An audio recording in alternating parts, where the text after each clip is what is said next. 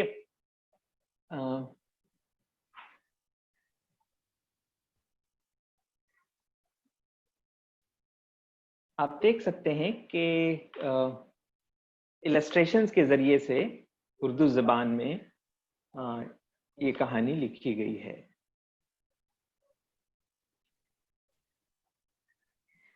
आप इसको डाउनलोड भी कर सकते हैं, शेयर कर सकते हैं, आप अपना एक बुक शेल्फ बना सकते हैं।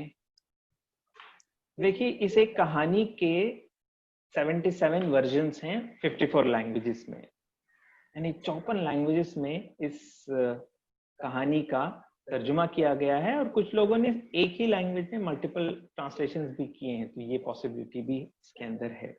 अगर आप खुद से अपनी कोई नई कहानी तख्लीक करना चाहते हैं तो इसके अंदर बहुत सारे इलस्ट्रेशंस मौजूद हैं जिनका इस्तेमाल करके आप कहानी लिख सकते हैं। आप अपने रिसोर्सेज को भी उसमें अपलोड कर सकते हैं। आप दूसरे रूम में जाओ,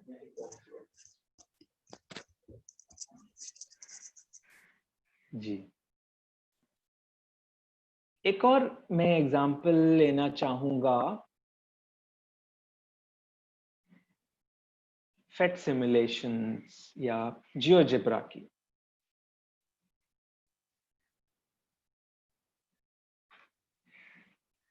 तो ये तो ज़बान के सिखाने के शक्ल में था।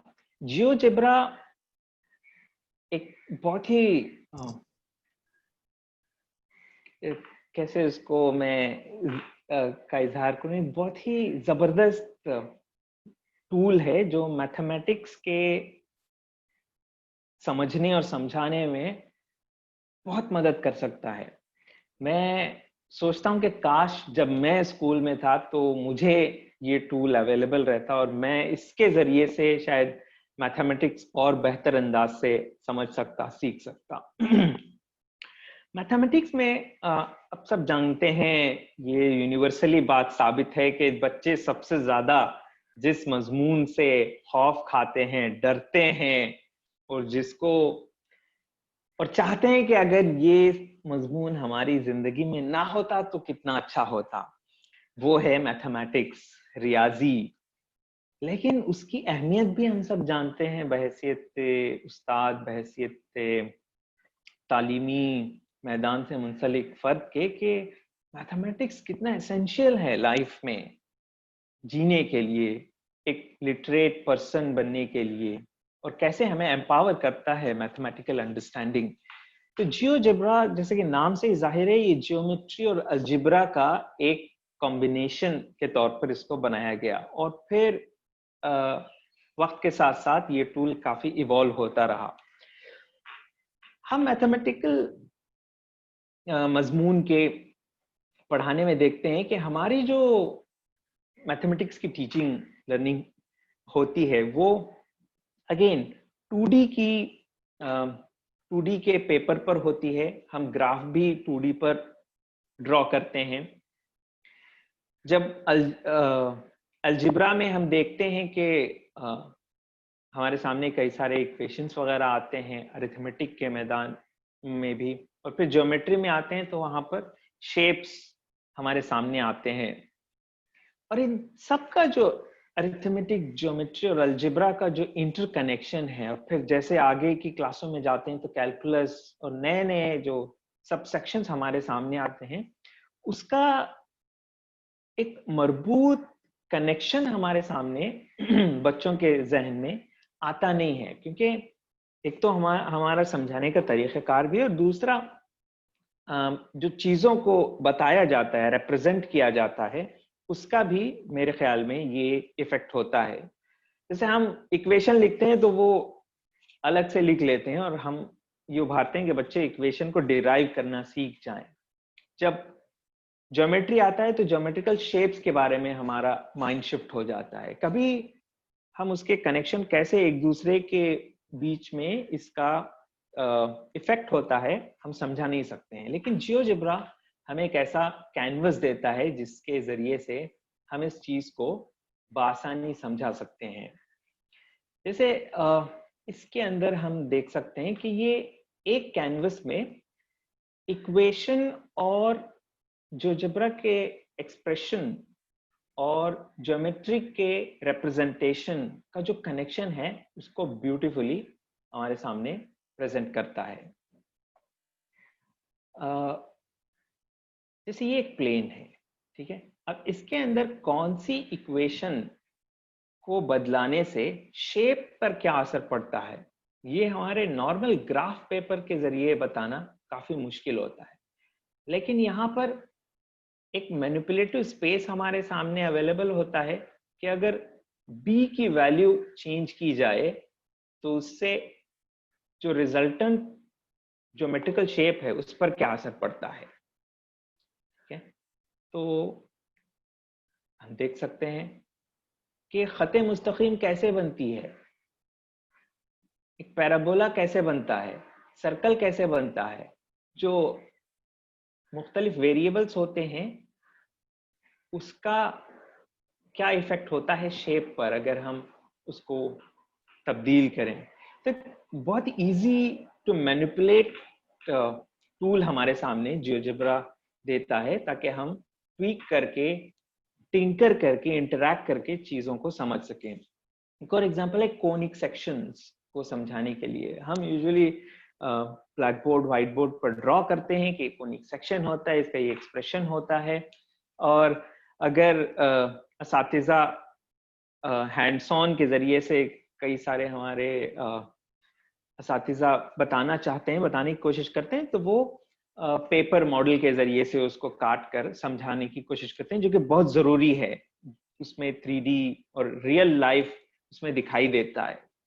तो जियोजेब्रा भी एक वर्चुअल उस तरह की पॉसिबिलिटी हमारे सामने रखता है जिसमें अनलिमिटेड इंटरेक्शन और अनलिमिटेड ट्वीकिंग हम गोया कर सकते हैं. तो आप देख सकते हैं कि 3D अंदाज में ये हमारे सामने रखता है कि एक कोनिक सेक्शन क्या हो सकता है, कोनिक सेक्शन के का इफेक्ट कैसे हो सकता है अगर हम उसके साइज को घटाकर बढ़ाकर देख सकते हैं, उसकी इक्वेशन में अलग अलग वैल्यूज को घटा और बढ़ाकर देख सकते हैं, वगैरह वगैरह. तो ये गोया हम ये कह सकते हैं कि जियोजेब्रा जैसे टूल हमारी एक्शन स्पेस ऑफ लर्निंग को एक्सटेंड करते हैं, यानी एक्सपैंड करते हैं. टेक्स्ट बुक मुझे मेरा एक्शन स्पेस ऑफ लर्निंग ये बुक का फ्रेमवर्क था, यानी ये पेज का पन्ना था. लेकिन जियोजेब्रा जैसा टूल मुझे एक ऐसा कैनवस देता है जिसके जरिए से मैं अपनी एक्शन स्पेस ऑफ लर्निंग को एक्सपैंड कर पाऊं. अगर कोई सवाल है तो हम क्विकली ले सकते हैं मोमें, या फिर मैं कुछ और एग्जाम्पल की तरफ को बताना चाहूंगा. इसको उर्दू में ट्रांसलेट कर सकते हैं जियोजेब्रा के जो टूल्स हैं. जी,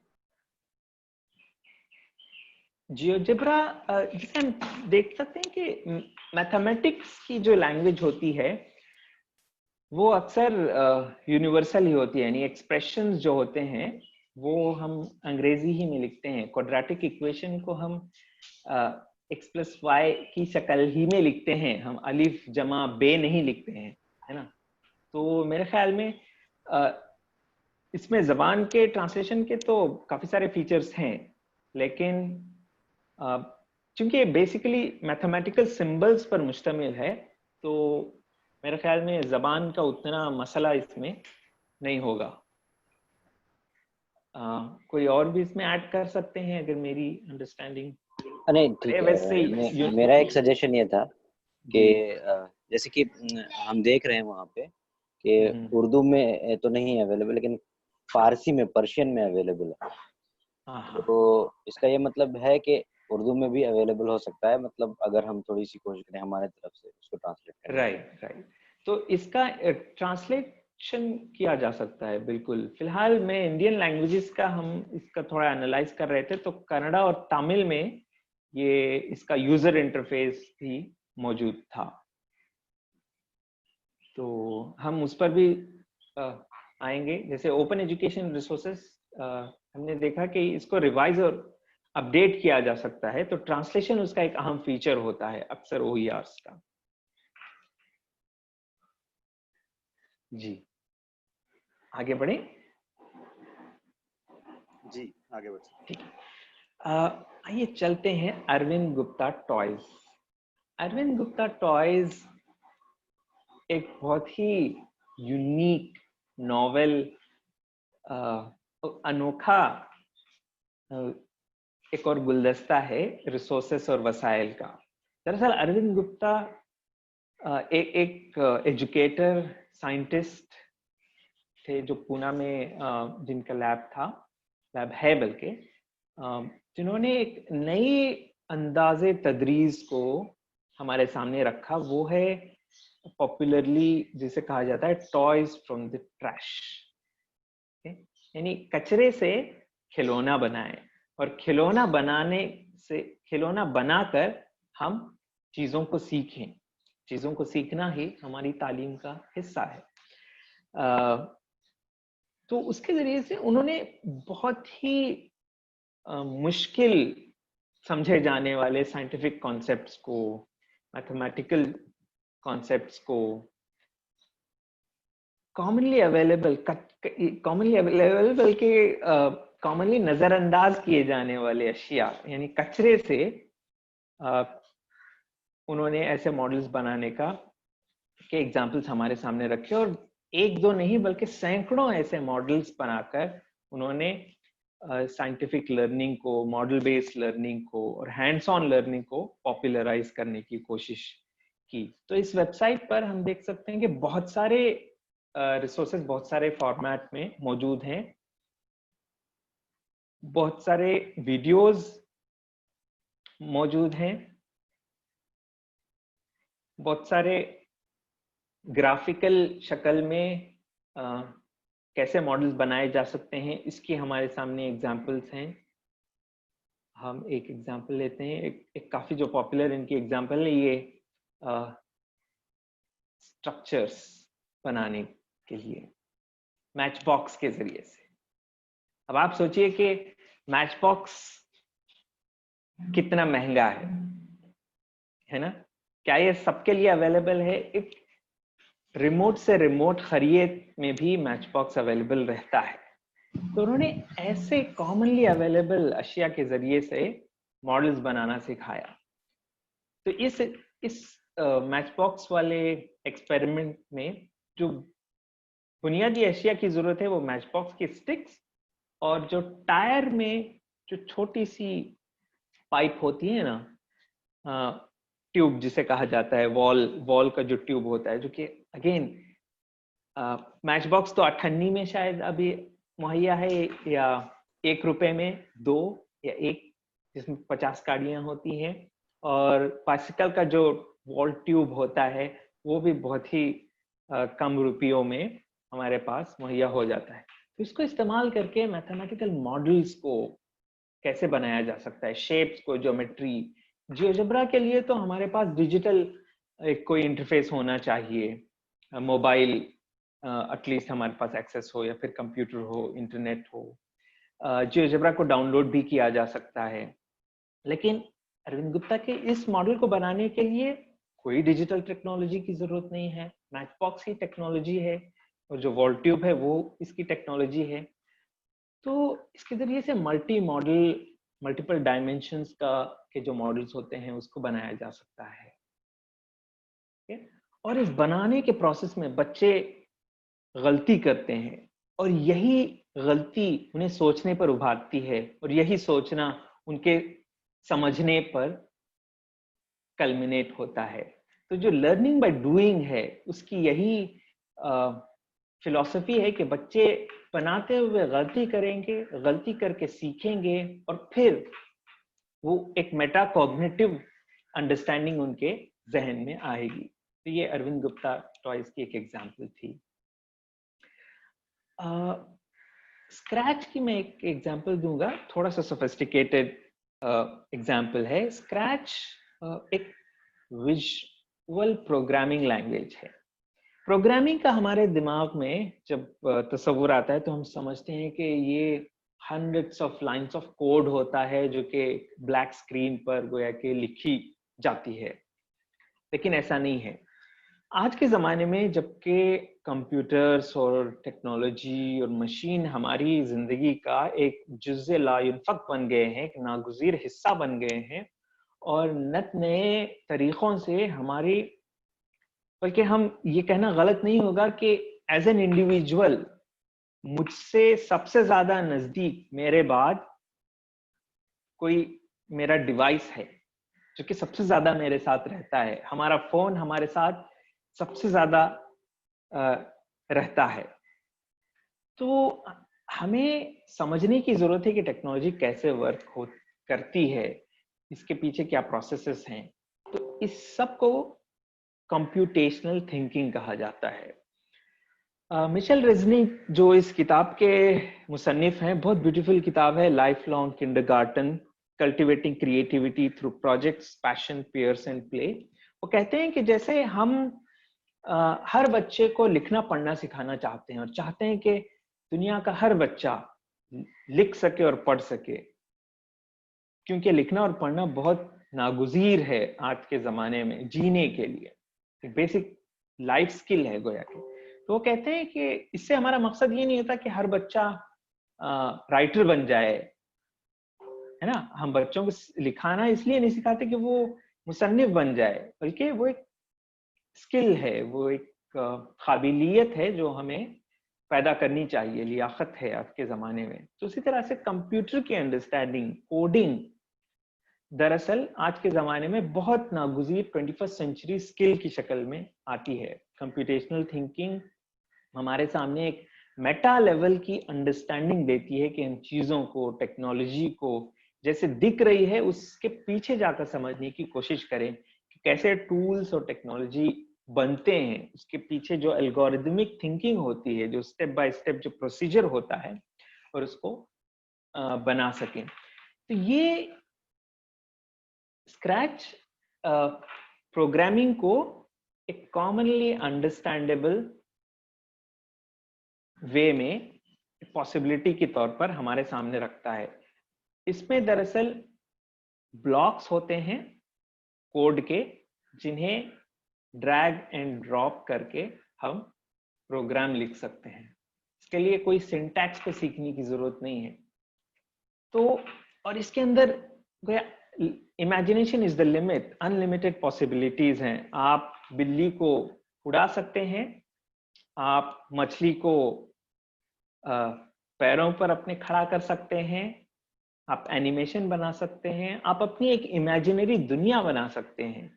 तो ये बच्चों के अंदर काफी सारी स्किल्स को उभारती है। और अगर आप इस वेबसाइट पर जाकर देखें तो हर एज ग्रुप के बच्चे, प्राइमरी से लेकर पोस्ट ग्रेजुएट लेवल के सतह तक के बच्चे और टीचर इसमें अपनी क्रिएटिविटी का इजहार करते हैं। और ये प्लेटफॉर्म एक वेरी गुड कोलैबोरेटिव प्लेटफॉर्म की तरह की शक्ल में हमारे सामने आता है। तो ये भी एक पॉसिबिलिटी है। इसका इंटरफेस भी फिलहाल उर्दू में नहीं है, लेकिन इसमें भी पॉसिबिलिटी है कि हम वॉलंटियर बनकर इसका यूजर इंटरफेस उर्दू में कर सकें। एक आखिरी एग्जाम्पल, जी बल्कि 2 एग्जाम्पल्स मैं और लूँगा। मैं कोशिश कर रहा हूँ कि मुख्तलिफ मज़ामीन की चीज़ों को मैं क्विकली कवर कर सकूँ। तो एक और एग्जाम्पल है यू मैप, जो कि ओपन स्ट्रीट मैप, जो दुनिया भर के लोग इस मैप को बनाते हैं ताकि हमारी जो दुनिया का जो नक्शा है, इसमें जो अलग अलग जोग्राफियाई प्लेसेस हैं, हम ये डेटा सबके लिए अवेलेबल रहे, ये कोशिश है ओपन स्ट्रीट मैप की। और यू मैप उसका एक टूल है जिसके जरिए से हम मैप्स क्रिएट कर सकते हैं। तो अटलसेस का अब तक का जो कॉन्सेप्ट था, हमने देखा कि एक अटलस हम खरीद कर लाते थे और बताते थे बच्चों को कि ये अटलस है। उसके साथ अगेन हम कोई टिंकर नहीं कर सकते, बना नहीं सकते, कुछ उससे कर नहीं पाते। तो ये एक ट्रांसमिशन मॉडल है जो हमारे क्लासरूम में चलता है कि टीचर खड़े हैं और वो बच्चों को बताते हैं, और फिर क्या हर बच्चा ग्लोब को टिंकर करके देख सकता है? हम सब बखूबी जानते हैं कि हमारी क्लास में 25, 30, 40, 50, 60, 70, 80 बच्चे होते हैं। तो 40 मिनट के पीरियड में ग्लोब कौन सा बच्चा हाथ पकड़कर, टच करके, फील करके देख सके, ये पॉसिबिलिटी नहीं रहती है। लेकिन वर्चुअल जो ग्लोब है, मैप है, ये हमें पॉसिबिलिटी देता है कि हर बच्चा खुद करके समझ सके, वो एम्पावर हो सके, उसके पास ऐसे कंट्रोल्स और टूल्स हों जिसके जरिए से हर बच्चा अपनी तख्लीकियत का इजहार कर सके। तो ज्योग्राफी की टीचिंग में, साइंस की टीचिंग में, सोशल साइंस के मुख्तलिफ टॉपिक्स को पढ़ाने में इसमें आपको इस्तेमाल किया जा सकता है। चूंकि वक्त का अख्ताम है के करीब है, मैं इसकी एग्जांपल में नहीं जाऊंगा, इसका URL भी अवेलेबल है। मैं अभी प्रेजेंटेशन पर वापस जाऊंगा और ये प्रेजेंटेशन हम टीचिंग उर्दू की वेबसाइट पर भी अवेलेबल करेंगे। लास्ट बट फन जो एग्जांपल है वो है क्लिक्स OER का। कनेक्टेड लर्निंग इनिशिएटिव एक लार्ज स्केल इनिशिएटिव है जिसके तहत हम हंड्रेड्स ऑफ गवर्नमेंट स्कूल्स के अंदर टेक्नोलॉजी के जरिए से कैसे पढ़ाई को बेहतर बनाया जा सके, इसकी कोशिशें होती हैं। तो इसकी वेबसाइट पर हमने ऐसे कई सारे ओपन एजुकेशनल रिसोर्सेज का कंपाइलेशन किया है और इसको कंटिन्यूसली हम मुख्तलिफ ज़बानों में करने की कोशिश कर रहे हैं। तो इसमें ऐसे जो एक और एग्जांपल है फेट सिमुलेशंस की, तो हमने यहाँ पर सारी इंफॉर्मेशन उस टूल और रिसोर्स के बारे में दी है, जैसे उसकी वेबसाइट क्या है, वो कौन कौन से मज़ामीन के लिए में इस्तेमाल किया जा सकता है, कौन से ग्रेड लेवल में, कौन से करिकुलम के साथ वो अलाइंड है, या अलाइन नहीं है तो क्या उसको अलाइन किया जा सकता है, कौन कौन से डिवाइसेस के जरिए से इसको इस्तेमाल किया जा सकता है, क्या ये ऑफलाइन अवेलेबल है, इसमें एक्सेसिबिलिटी की क्या फीचर्स हैं, यानी जो डिसेबल्ड स्टूडेंट्स होते हैं वो कैसे इन रिसोर्सेज का इस्तेमाल कर सकते हैं, वगैरह वगैरह। और फिर काफ़ी सारी उसके एग्जाम्पल्स भी हमने देने की कोशिश की है। उसके बारे में अगर रिसर्च है तो उसके भी लिंक्स हमने दिए हैं, तो ताकि आप इस एक पेज को पढ़कर समझ सकें कि इसकी अफोर्डेंसेस क्या हैं, ये किस तरह की पॉसिबिलिटीज देता है, एक्टिव नॉलेज मेकिंग बनाया जा सकता है, क्या मल्टी मॉडल मीनिंग हमारे सामने रखता है, कि किस तरह की पॉसिबिलिटीज हैं जो ये रिसोर्स मुहैया करता है। तो फिर आप इसको एक्सप्लोर करना चाहें तो इसको एक्सप्लोर करें और फिर अपनी रोजमर्रा की जिंदगी टीचिंग लर्निंग में उसका इस्तेमाल कर सकें। तो ये कई एक मिसालें थी जो मैंने आपके सामने रखने की कोशिश की है। तो सैमुअल पैपर्ट एक एजुकेशनिस्ट और मैथमेटिशियन थे जिनका कहना था कि children need objects to think with. बच्चों को ऐसे वसाइल और जराए की जरूरत होती है जिनके साथ वो गौर फिक्र कर सकें, और बच्चे उन अशिया के साथ अपना एक जाती रिश्ता बना लेते हैं और फिर उनके के जरिए से सीखने के अमल में उनको मदद मिल सकती है।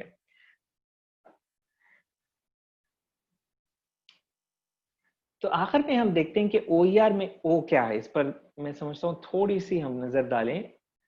हमने ओपन एजुकेशनल रिसोर्सेज को मैंने आज़ाद तालीमी वसाइल का तर्जुमा किया है, उसमें O को आज़ाद से ये ज़्यादा करीब है। यानी हम देखते हैं कि अक्सर जो वसाइल होते हैं, जैसे मैंने कहा था शुरू में कि ये कॉपीराइटेड होते हैं, सब इसमें ट्वीक नहीं किया जा सकता, और लिखा होता है तमाम हुकूक बहक़ नाशिर महफूज।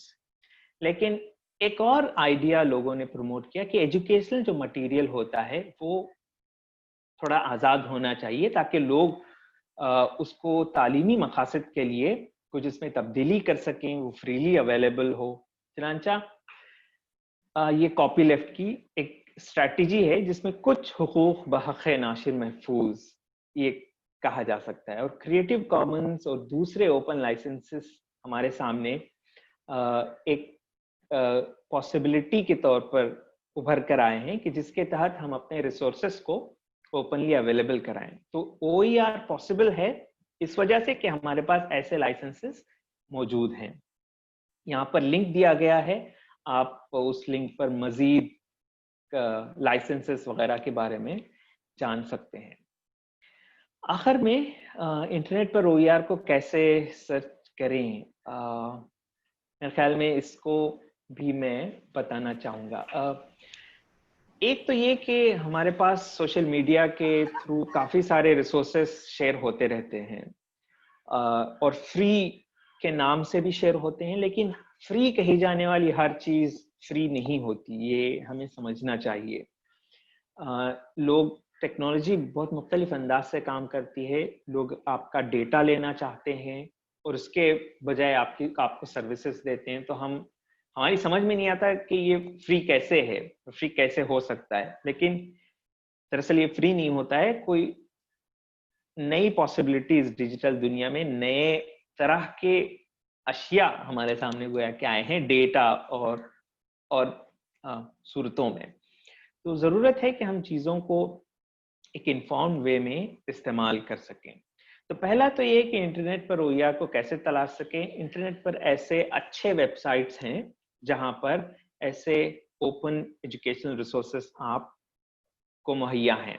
एक वेबसाइट है NROER, national repository of open educational resources, और दूसरी है हमारी अपनी teachinurdu.org, जिस पर आप कई सारे रिसोर्सेस देख सकते हैं।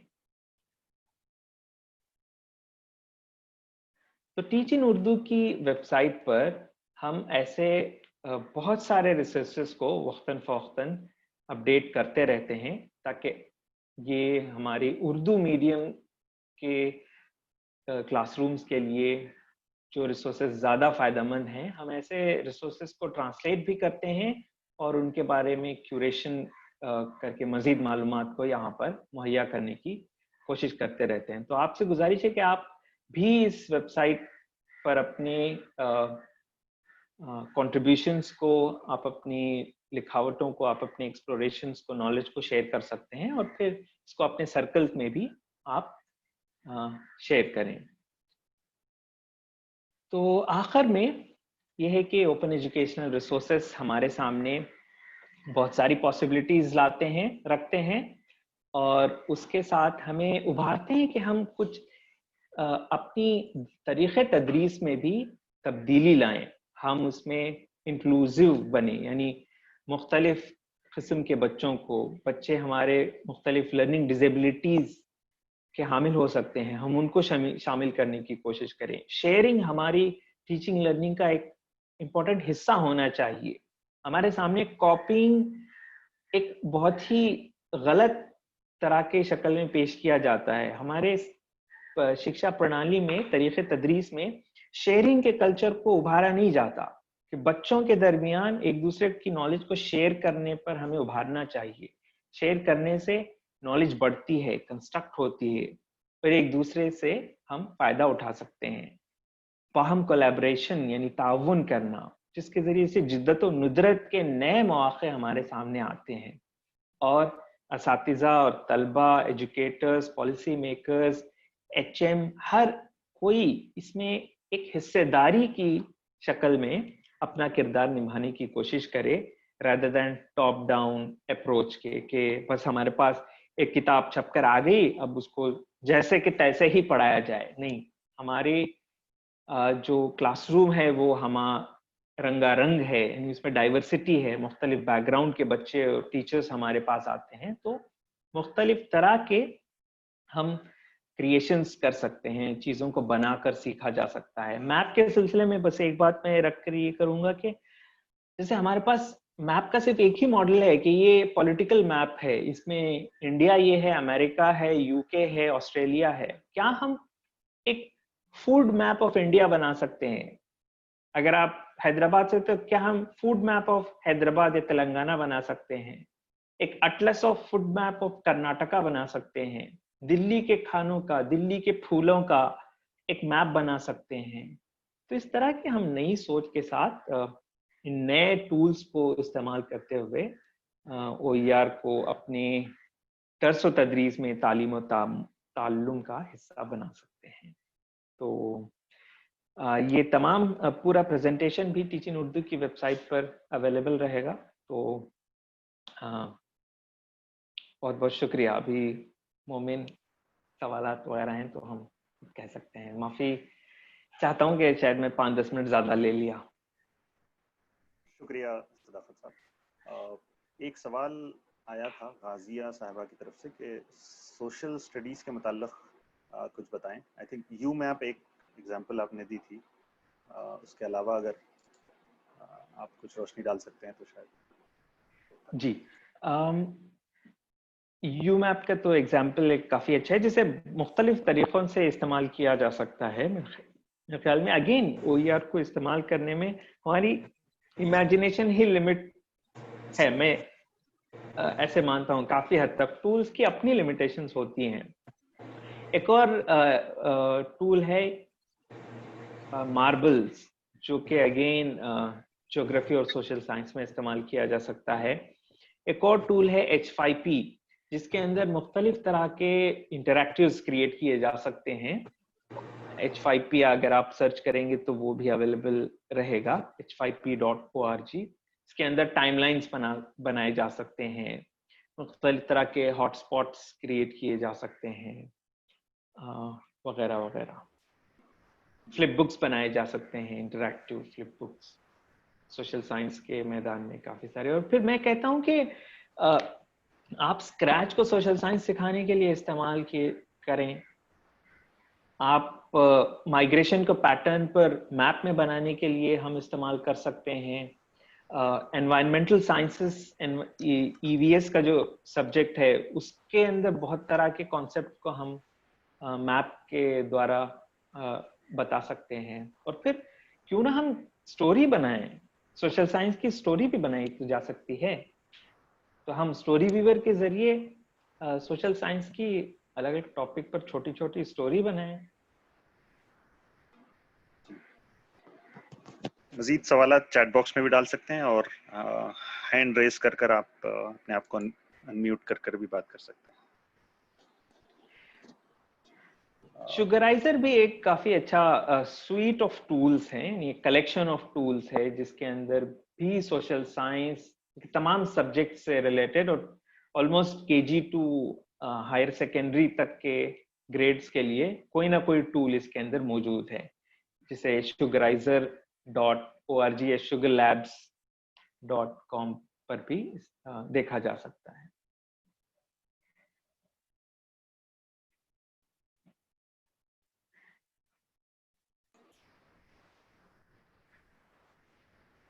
अगर आप कोई और टूल्स आप शेयर करते हैं, आप इस्तेमाल करते हैं, तो वो भी बताया जाए, आप चैट बॉक्स में डाल सकते हैं। अस्सलाम वालेकुम। वालेकुम अस्सलाम। क्या मैं कर सकती हूँ? जी जी बताइए। अच्छा, जैसे जब नेचुरल रिसोर्सेज का बताना होता है तो किसी मूवी से, जैसे हाइड्रो इलेक्ट्रिसिटी है ये, तो इस तरह के कोई साइट हम चाह रहे थे जी, जो भी नेचुरल रिसोर्सेज है उससे। ओके, तो आपने देखा होगा कि यहाँ पर जो OER की मिसालें दी गई हैं, इस पे कहीं भी वीडियो वाला कोई रिसोर्स नहीं बताया गया है, जबकि हमारा जो अक्सर हमारे सामने जो resources other than text book use होते हैं काफी सारे, उनकी अक्सर ये जो वीडियोस पर मुश्तमिल होती है। मेरे ख्याल में वीडियोस अच्छे होते हैं, बिल्कुल इसमें कोई दो राय नहीं है, लेकिन वीडियोस हमारी जो डायडैक्टिक पेडागोजी है, यानी जो ट्रांसमिशन मॉडल ऑफ लर्निंग और टीचिंग है, उसी को बढ़ावा देता है, उससे हम देखते हैं, उसके साथ इंटरेक्शन बहुत कम होता है। तो मेरी कोशिश इस आज के सेशन में ये थी कि हम ऐसे रिसोर्सेज को एक्सप्लोर करें जिसमें बच्चे एंगेज हो सकें।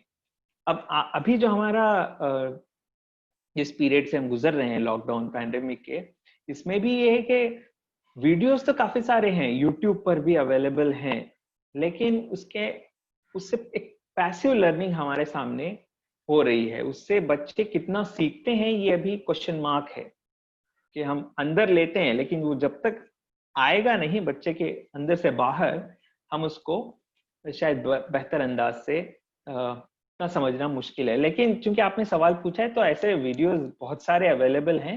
NROER पर भी ऐसे काफी सारे वीडियोस अवेलेबल हैं, और नेचुरल रिसोर्सेज से स्पेसिफिक मुझे कोई ऐसा चैनल अभी मेरे जहन में नहीं आ रहा है, लेकिन यूट्यूब पर अगर आप जाएंगे तो यूट्यूब पर भी ऐसे काफी अच्छे रिसोर्सेज मौजूद हैं जिन्हें अपनी टीचिंग लर्निंग में इस्तेमाल कर सकते हैं। लेकिन एक और बात मैं कह देना चाहता हूं कि हम कैसे OER को यूट्यूब में सर्च करें।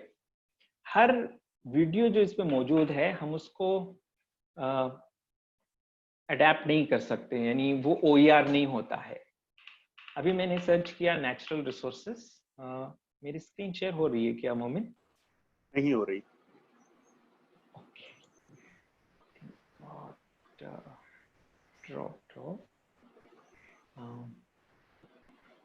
जी अभी शेयर हो जानी चाहिए। जी हो रही।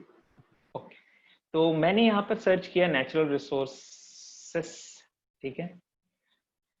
तो ये सारे के सारे OER नहीं होते हैं। OER होते हैं जब वो अगर ओपन लाइसेंस के तहत रिलीज हो। तो यहाँ पर फिल्टर होता है के अंदर क्रिएटिव कॉमन्स है, तब ये सारे जो भी रिसोर्सेस हैं हम उन्हें OER कह सकते हैं। और अगर आप उसमें चेंज भी करना चाहते हैं, जैसे अक्सर ये अंग्रेजी में मुहैया होते हैं, आप अपने बच्चों को उर्दू में इसको अवेलेबल कराना चाहते हैं तो इसका सबटाइटल आप उर्दू में अपलोड कर सकते हैं। वीडियो वही रहेगा, आप बस उसका सबटाइटल को चेंज कर सकें।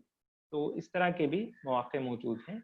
और NCERT, CIET और हर स्टेट की SCERT ने अपना अपना चैनल बनाया हुआ है यूट्यूब पर, तो आप ऐसे रिसोर्सेज भी इस्तेमाल कर सकते हैं।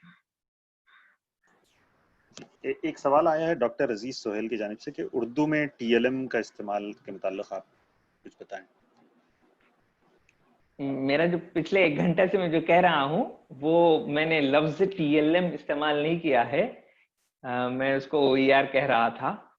तो वह कि ये एक ही चीज है, टीचिंग लर्निंग मटेरियल कहें आप, ओपन एजुकेशन रिसोर्स कहें,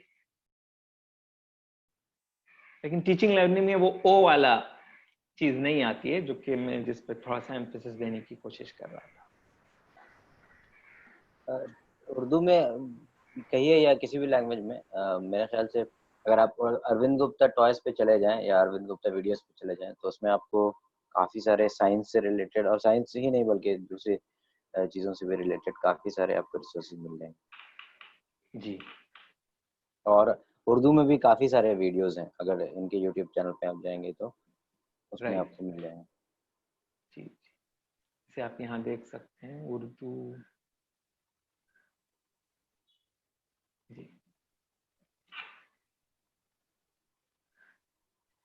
जी, और कुछ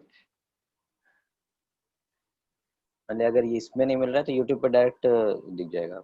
जी जी, वैसे हम लोग मतलब उसको क्यूरेट कर रहे हैं टीचिंग उर्दू पे। एक और वेबसाइट जिसका जिक्र मैं करना चाह रहा था वो है टीचर्स ऑफ इंडिया। वो आप एक बार शेयर करने में दिखा सकते हैं सदाकत। टीचर्स ऑफ इंडिया में एक फायदा आपका ये है कि आप मतलब रिसोर्सेज जो है वो मतलब कि बहुत ज़्यादा उसमें डाले गए हैं और उसको क्लासीफाई कर सकते हैं, कैटेगराइज कर सकते हैं। जैसे ग्रेड, प्राइमरी ग्रेड के लिए आपको चाहिए, मैथमेटिक्स के लिए चाहिए, इस तरह से क्लासीफाई करके आप निकाल सकते हैं अपने लिए रिसोर्सेज। और वो भी सारे रिसोर्सेज जो हैं वो उसमें 90% OER है, 10% जो है वो दूसरे वो ये है।